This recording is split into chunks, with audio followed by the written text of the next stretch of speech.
তাৎক্ষণিক। আর অতাৎক্ষণিক বলা হয় কোনো কাজকর্ম সম্পাদনের অনেক পূর্বের প্রোগ্রাম এর মাধ্যমে।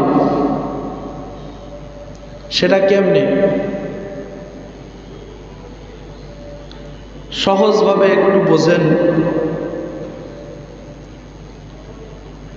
মনে করেন আপনার বড় ভাইয়ের কাছে আপনি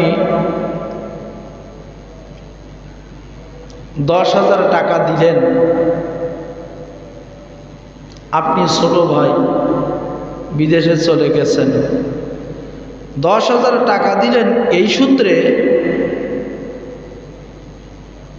10 জন ব্যক্তি তারা অসহায়, প্রত্যেকের 1,000 করে টাকা দিবে। তাহলে বড় ভাই সেই 10,000 টাকা নিয়ে রাখলো, ছোট ভাই বিদেশ চলে গেল। এখান থেকে কয়েকদিন পরে একজন অসহায় ব্যক্তি আসলো, এসে আপনি ওই রেখে যাওয়া 10,000 টাকা থেকে 1,000 টাকা দিলেন। এখন বলেন তো দেখি, এই 1,000 টাকা দেওয়াটা আপনার তাৎক্ষণিক অবস্থার উপরে নাকি অতাৎক্ষণিক অবস্থার উপরে? বলতে পারবেন? কঠিন বিষয়। এটা হলো অতাৎক্ষণিক অবস্থার উপরে তাৎক্ষণিক কার্য সম্পাদন করা। সুবহানাল্লাহ বলেন। অতাৎক্ষণিক অবস্থার উপরে তাৎক্ষণিক কার্য সম্পাদন করা, সেটা কেমনে হলো? তাৎক্ষণিক অবস্থাটা হলো ব্যক্তি আসলো, আর অতাৎক্ষণিক অবস্থাটা হলো আপনার এই প্রোগ্রামটা, আপনার এই টাকা দেওয়ার বিষয়টা আরো অনেক আগের থেকে 10,000 টাকা দিয়ে গেছে। বিষয়বস্তু ছিল অসহায় 10 জন ব্যক্তি আসলে 1,000 করে টাকা দেওয়া। তো এটা আরো আগের থেকে দিয়ে রেখেছে। আর ব্যক্তি একজন আসলো তাৎক্ষণিক অবস্থার উপরে, এই জন্য 1,000 টাকা দিতে বাধ্য হয়েছে। ঠিক কিনা? ঠিক ততরূপ ভালো করে বুঝবেন, খুব জটিল এবং কঠিন গুরুত্বপূর্ণ বিষয়। আল্লাহ তাআলা আমাদের, আপনাদের, আমাকে সকলকে ভালো এবং মন্দ দুটোটাকে অতাৎক্ষণিক অবস্থার উপরে ভিত্তি করে তাৎক্ষণিক অবস্থায় দান করেন। আপনি আমি রোগাক্রান্ত হই, ঠিক কিনা? সুস্থ হই, এটাও ঠিক। মুসিবতের ভিতরে পড়ি, এটাও ঠিক। এটা অতাৎক্ষণিক অবস্থার উপরে আল্লাহ তাআলা রেখে দিয়েছে, তাৎক্ষণিক অবস্থার উপরে ভিত্তি করে। অতাৎক্ষণিক অবস্থা তার মানে আল্লাহ তাআলা একটা প্রোগ্রাম অনুযায়ী তৈরি করে রেখেছিলেন যে বান্দাকে পাঠাইব,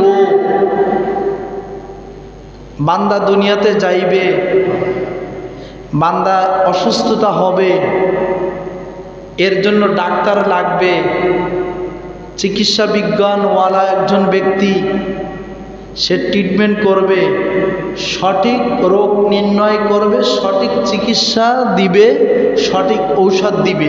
ঠিক কিনা?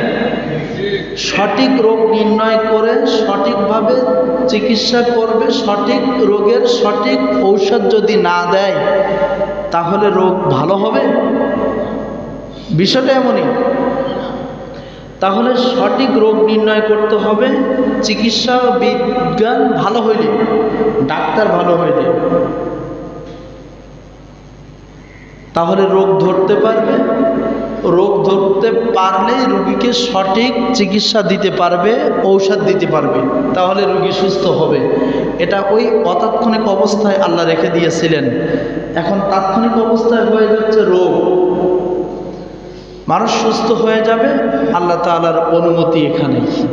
সুবহানাল্লাহ। সূরাতুল আলে ইমরানের 10 নম্বর আয়াতের মধ্যে আল্লাহ বললেন,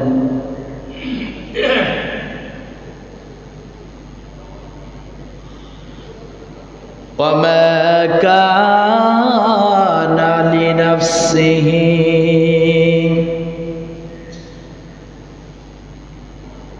إلا بإذن الله আল্লাহ তাআলার অনুমতি ব্যতীত বান্দার কোনো কিছু হবে না। বান্দা সুস্থ হবে আল্লাহর অনুমতিতেই, বান্দা অসুস্থ হবে আল্লাহ তাআলার অনুমতিতেই। তা বান্দা সুস্থ হবে আল্লাহ তাআলার অনুমতি আগেই রেখে দেওয়া আছে না নাই? আছে। বান্দা মুসিবতে পড়বে, বান্দা বিপদগ্রস্ত হবে, আল্লাহর আগেই অনুমতি আছে, আগেই লেখা আছে। আল কদরি খায়রিহি ওয়া শাররিহি মিনাল্লাহি তাআলা। সুবহানাল্লাহ বলেন। আল্লাহ পাক রব্বুল আলামিন তিনি আরো বলেন সূরাতুন নিসা এর 100, সূরাতুল আলে ইমরানের 145 নম্বর আয়াতের মধ্যে বললেন,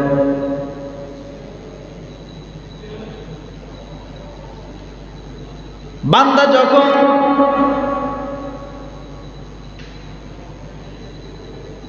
অসুস্থতার মধ্যে পড়বে তখন আল্লাহ তাআলার অনুমতি ব্যতীত কোনো অসুস্থতার মধ্যে পড়বে না। আল্লাহ তাআলা সূরাতুন নিসার 62 নম্বর আয়াতের মধ্যে বললেন, বান্দা যখন ঈমান আনয়ন করবে, বান্দা যখন নবী আলাইহিস সালাতু ওয়াস সালামের অনুকরণ করবে, সর্বপ্রথম আল্লাহ তাআলার অনুমতি ছাড়া সে অনুসরণ করতে পারে না। আল্লাহ তাআলা বললেন, মা কানা রাসূলুন ইল্লা লিয়ুতাআ বিইذনিল্লাহ।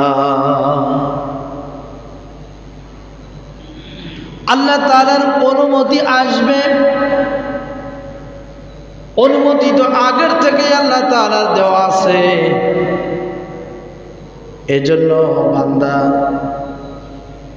দুনিয়াতে আসার পরেই যদি মা বাবা বিধর্মী হয়, তবুও আল্লাহ তাআলা ওই মা বাবার অনুসরণের কারণে, সন্তান অনুসরণ করার কারণে বান্দা ঈমান আনতে পারে না। তবে প্রত্যেকটা শিশু ইসলামের উপরে ভূমিষ্ঠ হয়ে থাকে। এই বান্দা যখন আল্লাহ তাআলার অনুমতি অতাৎক্ষণিক অবস্থার উপরে ভিত্তি করে তাৎক্ষণিক অবস্থায় ঈমান আনয়ন করবে, বান্দা যখন প্রাপ্তবয়স্ক হয় তখনই বান্দা আল্লাহর অনুমতি ব্যতি রেখে কোনোদিন সামনে ঈমানওয়ালা হতে পারে না। আমরা তো মুসলমান, এটা অতাৎক্ষণিক অবস্থার উপরে আল্লাহ ভিত্তি করে তাৎক্ষণিক অবস্থায় আমাদেরকে ঈমানের উপরে রেখে আমাদের মা বাবা আমাদেরকে কালিমা শেখায় দিয়ে আমরা কালিমাটাকে গ্রহণ করে কালিমার উপরে ঈমান এনে আল্লাহকে রব বলে স্বীকার করে, আল্লাহ তাআলাকে বিশ্বাস করে, নবী মুহাম্মদুর রাসূলুল্লাহ সাল্লাল্লাহু আলাইহি ওয়াসাল্লামকে বিশ্বাস করে আমার আল্লাহ তাআলা অনুমতি অনুসরণ করার জন্য তাৎক্ষণিক অবস্থার উপরে ভিত্তি করে আল্লাহ তাআলা অনুমতি দিয়ে দেন। সুবহানাল্লাহ। এগুলো অনেক জটিল এবং কঠিন বিষয়, তো বুঝতে হয়তো একটু অসুবিধা হবে, তবে চেষ্টা করতেছি বোঝানোর জন্য। এগুলো ঈমান, কেচ্চা কাহিনীর উপরে ভিত্তি করে ঈমান শুধু আনলে হবে না, আল্লাহর অস্তিত্বের উপরে, আল্লাহর সর্বশক্তিমানের উপরে ভিত্তি করে এটাও একটা ঈমান বৃদ্ধি হবে। কথা বুঝতে পেরেছেন? কেচ্চা কাহিনী তো অনেক বলতে পারবো, কিন্তু এগুলো তাফসীর। আল্লাহ পাক রব্বুল আলামিন সূরাতুল বাকারার 102 নম্বর আয়াতের মধ্যে বললেন, ওয়ামা কানা লিদারিনা বিহি মিন আহাদিন ইল্লা বিইذনিল্লাহ।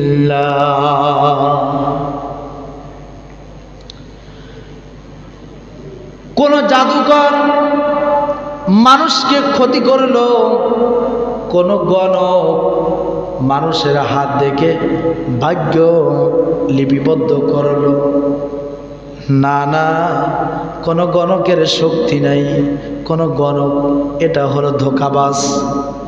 তবে জাদুকর এটাও কিন্তু নেক্সট সূরাতে ধোঁকা, মানুষকে ক্ষতি করতেই পারে।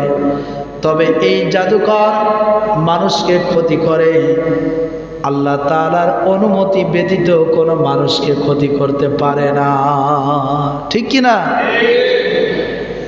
ডাক্তার চিকিৎসা করে ডাক্তারই যদি সঠিকভাবে রোগ নির্ণয় করতে পারে, তাহলে সঠিক রোগের সঠিক চিকিৎসা দিয়ে, সঠিক ঔষধ দিয়ে রোগ নির্ণয় করে যদি চিকিৎসা ভালো হয়, তাহলে এই ভালো হওয়াটাই আল্লাহ তাআলার অনুমতি ছাড়া কোনোদিন ভালো হতে পারে না।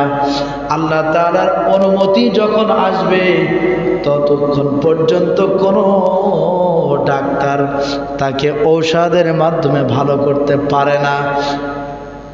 ঔষধ হলো একটা মাধ্যম, ডাক্তার হলো একটা মাধ্যম, রোগ নির্ণয় করা হবে মেশিন পত্রের মাধ্যমে আরেকটা মাধ্যম।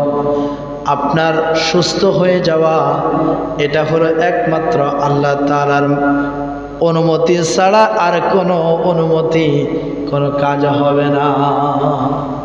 বুঝতে পেরেছেন? আমরা বলি অমুক ডাক্তার অনেক ভালো, অমুক ঔষধ অনেক ভালো, ঠিক কি না? কিন্তু এখানে মূলত অর্থটা দাঁড়ায় হলো এটাই যে আল্লাহর অনুমতি ব্যতীত কোনো ঔষধ ভালো রোগ সারতে পারে না। আল্লাহ তাআলা এখানে বললেন জাদুকর ক্ষতি করবে, আল্লাহর অনুমতি আছে বিদায় ক্ষতি করে। জাদুকর ক্ষতি করতে পারে না, আল্লাহর এখানে অনুমতি নেই বিদায় ক্ষতি করতে পারে না। আল্লাহ বলেন, বান্দারে জাদুকর যতই জাদু করুক না কেন, আমি অনুমতি দিলাম না তোমাকে ক্ষতি করার জন্য। আমি তোমাকে তোমার বহাল রাখলাম তোমার নিজ অবস্থার উপরে। বিদায় আল্লাহ তাআলার কোনো অনুমতি না থাকার কারণে জাদুকর কিছুই করতে পারে না। শুধু তাই নয়, আমার আল্লাহ তাআলা তিনি সূরাতুল ফাতিরের 32 নম্বর আয়াতের মধ্যে তিনি বলেন, ফামিনহুম যালিমুন লিনাফসিহি ওয়া মিনহুম মুতাসাদ্দিকুন ওয়া মিনহুম সাবিকুন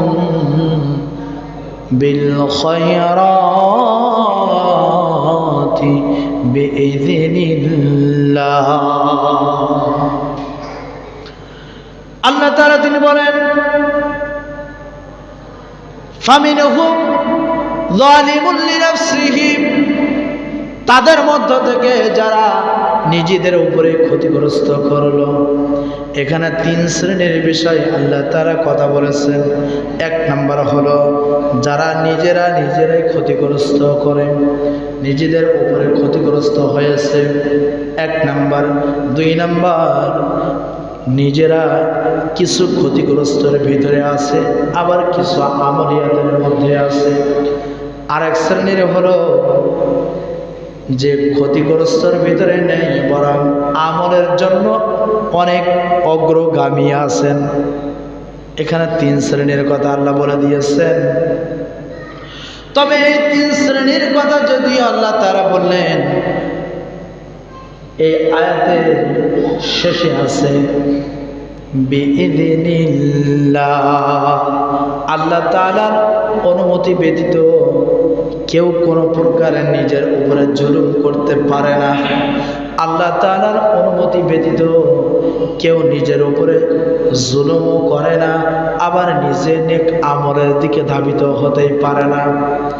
আবার আল্লাহ তাআলার অনুমতি ব্যতীত কেউ আমলের দিকে ধাবিত হয় না, নিজের উপরে তো জুলুম করেই না, বরং তিনি শুধু আমলের দিকে দৌড়াইতেই থাকে, আমলের জন্য বারবার মন ব্যস্ততার মধ্যে থাকে, আমল ছাড়া কিছুই বোঝে না। এমন ব্যক্তি আছে না নাই? শুধু আমল ছাড়া কিছুই বোঝে না, আমলের জন্য পাগল, না তার খাওয়া আছে, না তার ঘুম আছে, না তার আরামায়েশ আছে। ঘুমের সময় কোরআন তেলাওয়াত, খাওয়ার সময় নামাজ, খাওয়ার সময় আল্লাহ তাআলার জিকির, আবার কখনো খাওয়াও পান করে না, বরং সে খাওয়া দাওয়া ব্যতি রেখে আল্লাহ তাআলাকে খুশি করার জন্য রোজা রাখে। এমন ব্যক্তি আছে না নাই? তাহলে তিন শ্রেণীর ব্যক্তি কাজ করতেছে কার অনুমতিতে? জোরে বলেন। আল্লাহ তাআলার অনুমতিতে। এই জন্য বললাম এখানে আল্লাহ তাআলার অতাৎক্ষণিক অবস্থা, যেটা আল্লাহ তাআলা তৈরি করে রেখেছেন যে প্রোগ্রাম, ওই প্রোগ্রাম অনুযায়ী বান্দা কর্ম সম্পাদন করবে। দুনিয়ার মধ্যে তাৎক্ষণিক অবস্থার উপরে বান্দার যে নেক আমল করবে সে নেক আমল করতেই থাকবে, এটা আল্লাহর অনুমতিতে। যে নেক আমল করবে আবার নিজের উপরে জুলুমও করবে, এটাও আল্লাহর অনুমতিতে তাৎক্ষণিক অবস্থায়। আবার যে শুধু নিজের উপরে জুলুম করবে, নেক আমল করবে না, এটাও আল্লাহ তাআলার অনুমতিতে তাৎক্ষণিক অবস্থার উপরে। এই জন্য আমাদের দোয়া করতে হয়, আল্লাহুম্মা ইন্নী যালামতু নাফসি যুলমান কাসীরা। আল্লাহ তাআলা, আমি আমার নিজের উপরে অনেক জুলুম করিয়াছি, মাবুদ গো তুমি আমার এই নিজের উপরে যতগুলো জুলুম করা হয়েছে সমস্ত জুলুমগুলো তুমি মাফ করে দাও। আল্লাহুম্মা ইন্নী যালামতু নাফসি যুলমান কাসীরা ওয়া লা ইয়াগফিরু যুনুবা। তুমি যদি আমার গুনাহগুলো মাফ না করো, আমার নিজের উপরে যতটুকু আমি জুলুম করিয়াছি এই জুলুমটা যদি তুমি মাফ না করো, ওয়া ইয়াগফিরু যুনুবা ইল্লা আনতা, তুমি ব্যতীত আমার কেউ কোনো গুনাহগুলো ক্ষমা করতে পারে না। আমার নিজের উপরে যা কিছু আমি জুলুম করিয়াছি তুমি ব্যতীত, ইল্লা আনতা, তুমি ব্যতীত আর কেউ ক্ষমা করতে পারবে না। ইল্লা আনতা ফাগফিরলি, অতএব তুমি একমাত্র, আমি স্বীকার করে নিলাম তুমি আমার জীবনের সমস্ত জুলুম গুনাহগুলো ক্ষমা করনেওয়ালা, অতএব তুমি আমাকে মাফ করে দাও। ফাগফিরলি মাগফিরাতাম মিন ইনদিকা, আর তোমার নিকট আছে আমি জানি যে শুধু ক্ষমা। সুবহানাল্লাহ বলেন। ফাগফিরলি মাগফিরাতাম, আয় আল্লাহ তাআলা তুমি যে আমাকে গুনাহ ক্ষমা করবা, আমি যে নিজের উপরে জুলুম করিয়াছি এই জুলুমটা তুমি একমাত্র গুনাহগুলো ক্ষমা করবে, আর আমি জানি তোমার কাছে রয়েছে শুধু ক্ষমা ছাড়া আর কিছুই নাই। মিন ইনদিকা ওয়ারহামনি, শুধু ক্ষমা নেই বরং তোমার কাছে রয়েছে অত্যন্ত দয়া। আল্লাহু আকবার। ইন্নাকা আনতাল গফুরুর রহিম, আর তুমি তো একমাত্র গুনাহগুলো ক্ষমাকারী। সুবহানাল্লাহ। শুধু তাই নয়, আমার আল্লাহ তাআলা বললেন ফাসাব্বিহ বিহামদি রাব্বিকা ওয়াস্তাগফির ইন্নাহু কানা তাওয়াবা। ও মাবুদ ফাসাব্বিহ, আল্লাহ বলছেন তুমি তাসবিহ আদায় করো, বিহামদি আমার প্রশংসা করো, রব্বিকা ওয়াস্তাগফির, আর তুমি ইস্তেগফার পড়ো তোমার রবের নামে, তোমার রবের কাছে ইস্তেগফার পড়ো। ইন্নাহু কানা তাওয়াবা, তুমি প্রশংসা করবে, তসবিহ পাঠ করবে, আর ইস্তেগফার করবে, তসবিহ পাঠ করবে, প্রশংসা করবে, আমার আল্লাহর কাছে তওবা করবে। ইন্নাহু কানা তাওয়াবা, আর আমার আল্লাহ তাআলা অত্যন্ত তওবা কবুলকারী। সুবহানাল্লাহ।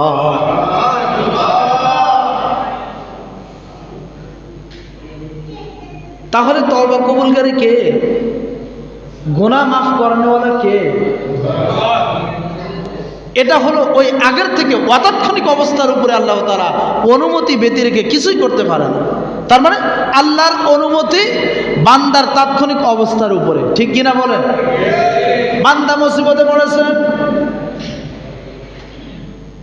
আল্লাহ তাআলার কাছে সূরাতুত তাগাবুনের 11 নম্বর আয়াতের মধ্যে বললেন, মা আসাবা মিন মুসিবাতিন ইল্লা বিইذনিল্লাহ।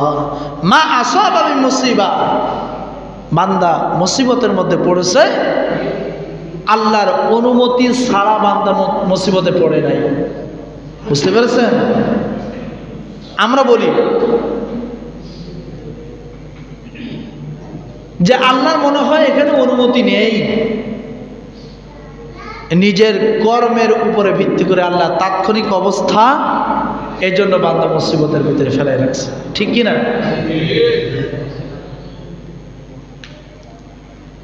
অতাৎক্ষণিক অবস্থা আল্লাহ তাআলা আগের থেকে প্রোগ্রামের অনুযায়ী, প্রোগ্রামের মাধ্যমে বান্দা মুসিবতের ভিতরে পড়বে আল্লাহ সাজাই রেখেছেন। কোথায়? লৌহে মাহফুজে।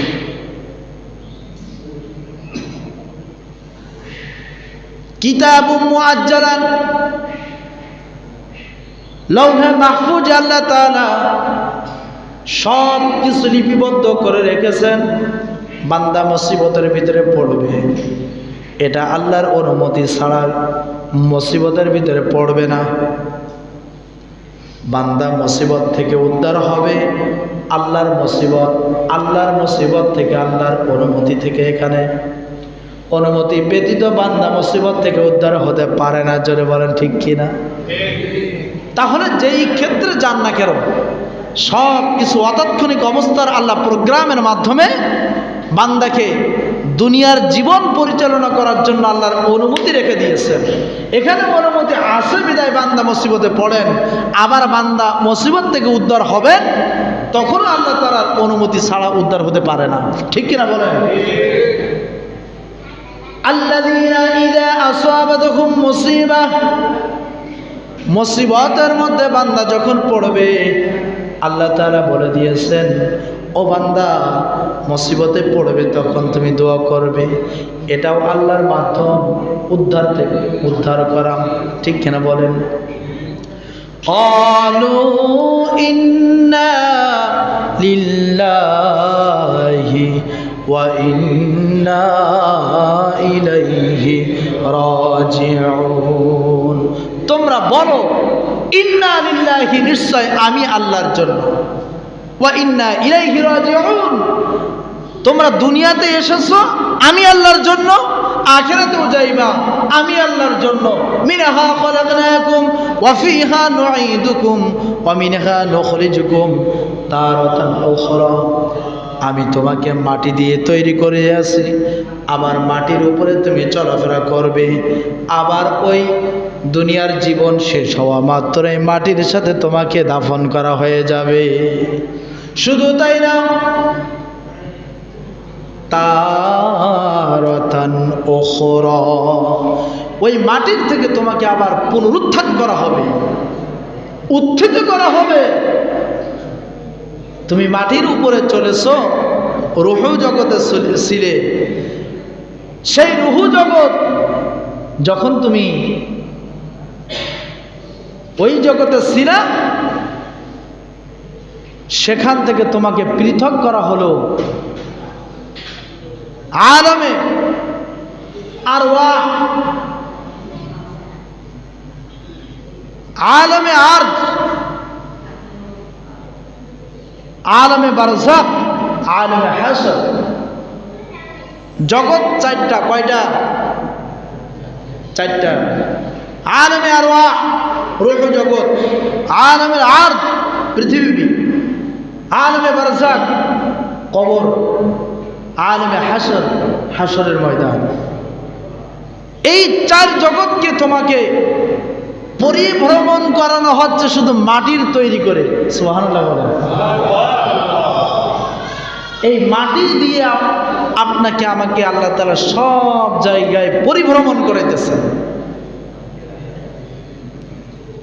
এটাও আল্লাহ তাআলার অতাৎক্ষণিক অবস্থার উপরে ভিত্তি করে তাৎক্ষণিক অবস্থায় আল্লাহ তাআলা পরিভ্রমণ করাইতেছেন। সুবহানাল্লাহ।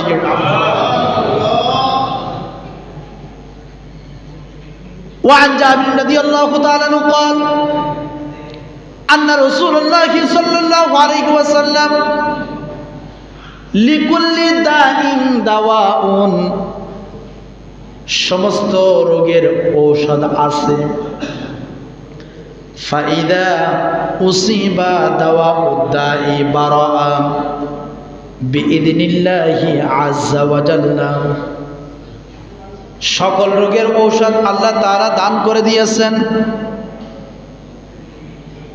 যখন বান্দা রোগ নির্ণয় করবে, ঔষধও সঠিকভাবে রোগীর উপরে পড়বে, তখন ওই রোগী সুস্থ হয়ে যাবে।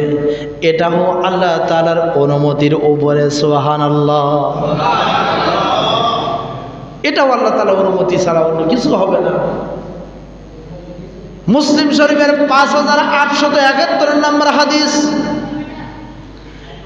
এখানে আল্লাহ তাআলার হাবিব মুহাম্মদুর রাসূলুল্লাহ সাল্লাল্লাহু আলাইহি ওয়াসাল্লাম তিনি বান্দাকে সাফল্য মণ্ডিত অর্জন করার জন্য, ঈমানের উপরে আস্থা ভাজন রাখার জন্য হাবিব এভাবে বলেছেন, বান্দা তুমি যদি অসুস্থ হয়ে যাও, ভালো চিকিৎসা বিজ্ঞান যিনি পাণ্ডিত্য অর্জন করেছেন তথা ভালো ডাক্তার হয়েছেন, তুমি তার কাছে চলে যাও চিকিৎসক হওয়ার জন্য।